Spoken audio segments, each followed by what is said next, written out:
Welcome back, hunters. Sky Sensei here. I wanted to give a big shout out to all the new hunters and subscribers of the channel. Thank you all very much and welcome. Today's video is a small one for new hunters starting Monster Hunter Wilds with the Insight Glaive.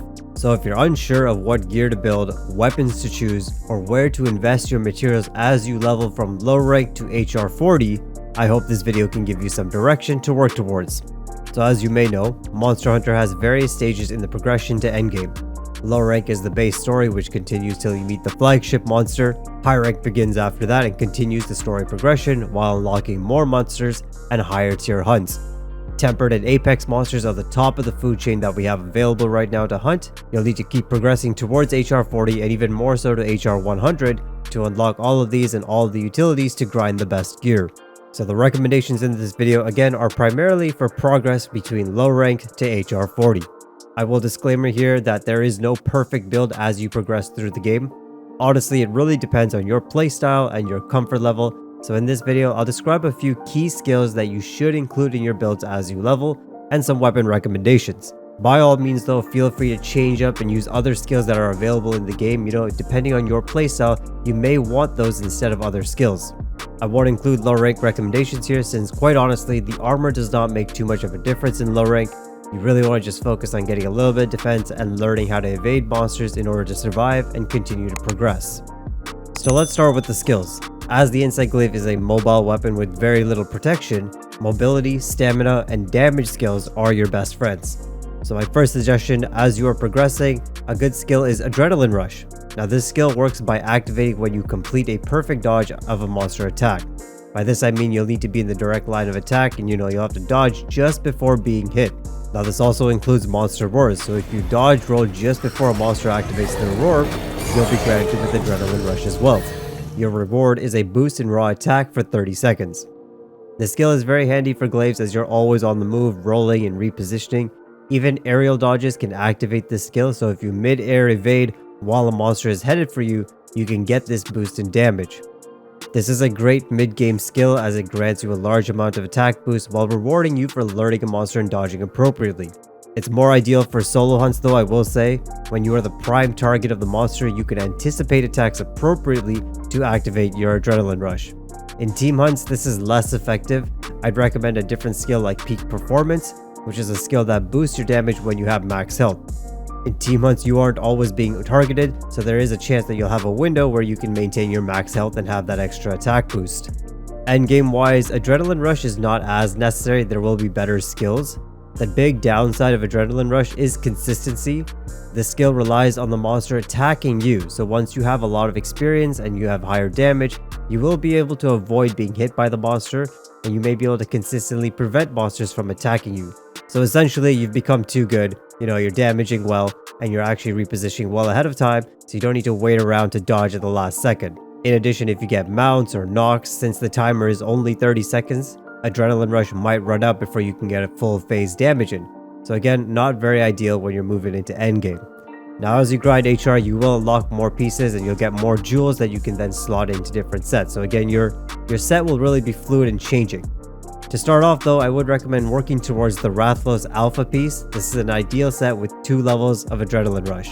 Disclaimer for those of you that are new, the difference between Alpha and Beta pieces is that Alpha usually grants more skills but less jewel slots. The jewel slots allow you to slot in other skills, any other skills basically. So as you progress through your HR, you'll actually be earning more and more jewels as you fight higher tier monsters, and then you'll be able to get more beta gear with less skills and then more jewel slots that you can then slot in and customize as you like.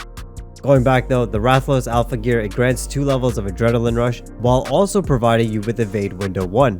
Now Evade Window is the next skill that I recommend. It widens your dodging window, so you don't need to be as close to the monster to still count as a perfect dodge. Thus it makes it easier to actually activate Adrenaline Rush. I'd probably also include a jewel for Evade Window when possible. Try to get it to level 2, that'll help the frequency of Adrenaline Rush stay consistent. The Beta Lalabarina chest piece actually offers Evade Window and Recovery Up, but there are quite a few other armor pieces that do offer this as well. Again, a jewel is probably your best bet though. The next skill I recommend is Burst. Burst is a skill that boosts your attack after multiple hits. Specifically after 5 hits, it's a great stat boost. It's very helpful for weapons that output multi-hit attacks like the Glaive. The Beta Ebony Odogaron glove is the great choice for this. It comes with 1 level of burst and that's all you need. Technically speaking, this gives the greatest boost per skill slot of 8 attack points. You don't get this much of a boost until you get to level 4, which is not really worth with the limited amount of skills you can put on. Additionally, with the chest piece of Ebony as well, you'll get the set bonus, which just adds a little bit more extra damage whenever you activate burst. The next skill I'd recommend for the Glaive is a stamina skill, specifically Constitution. Constitution reduces the amount of stamina you consume on certain actions, including dodging and aerial attacks.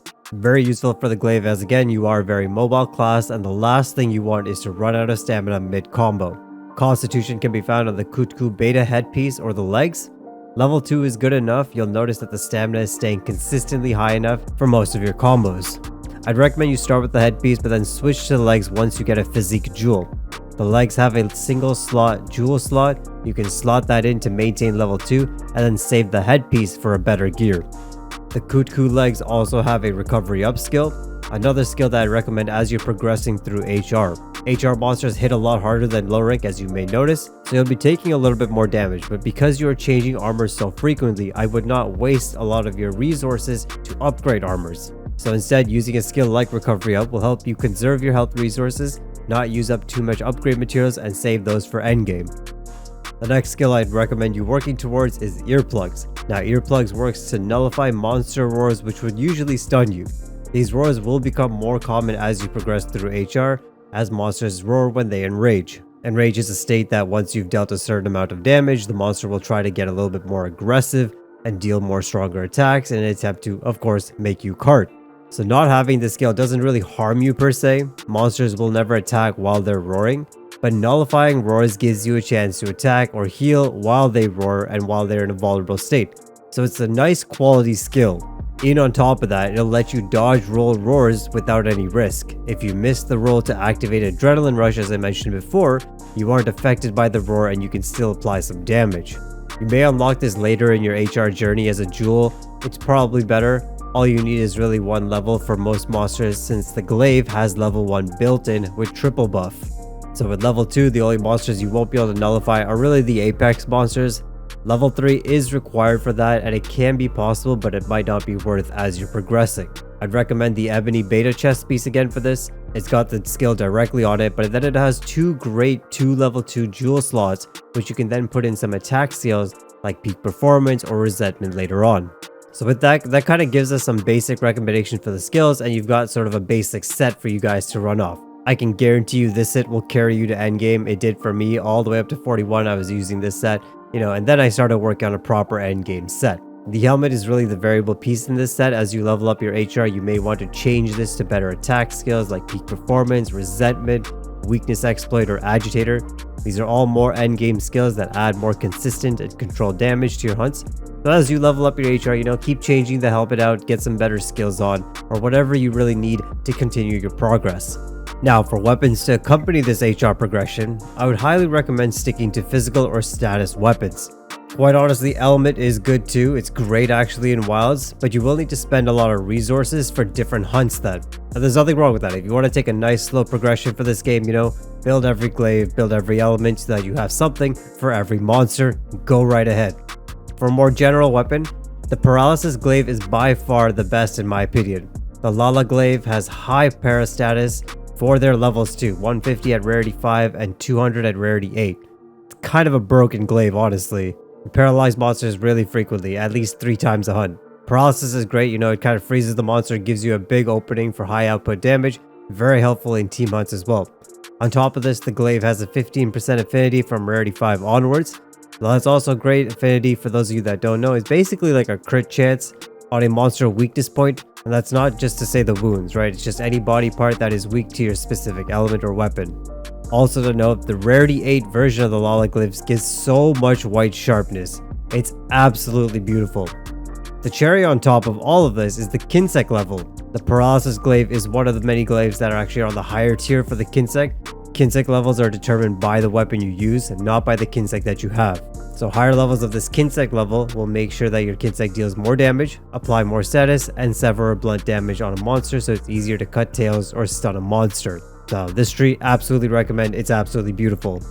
The kinsect that you use kind of depends on your playstyle. If you aren't using focus mode enough, then your kinsect powder actually matters and you'll have to find one with blast for additional damage. You won't need a paralysis kinsect if you're using the paralysis blade. That paralysis blade is more than enough.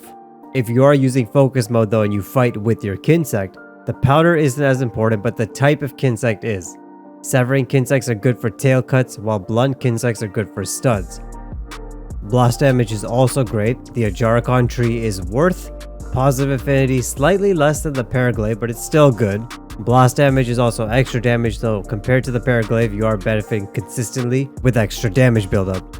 On top of this, the Blast Glaive is also higher physical damage than the Paraglaive, so it's just better for general situations, but unfortunately it does have a lower kinsect level. It also comes with Power Prolonger 3, which boosts the time your kinsect extract buffs remain active. However, quite honestly, with the way the Glaive works in Wilds, Power Prolonger is not as valuable anymore. You can gain back your buffs very quickly with wounds, and you can consume them with the ultimate finisher, Rising Spiral Slash. So 9 times out of 10, you aren't going to be sitting there until the end of time to regain your buffs. So those are the two main weapons that I recommend for the HR progression. Again, if you want to build elements, elements are really good for certain monsters. You'll just need to customize them for the monsters that you hunt. In my opinion, I would say save that for when you're after HR 40, when you're in the end game, when you're farming materials and you have to farm a certain monster multiple times over. Then you can build a glaive that is very good against a certain monster's element type. I'll try to have more end game builds and element builds later on, so be sure to subscribe. I hope this video does give you Glaive Hunters some direction. Again, there's no one way to play this game, and I've recommended a pretty comfortable build in this video. There are other skills that are definitely higher risk, and it'll require a little bit of a change in your gameplay. Absolutely do recommend giving them a try though, because there's no one way to play Monster Hunter. Anyway, thank you guys so much for watching. I hope this helps. And as always, take care, stay safe, and keep hunting. Sky Sensei is out.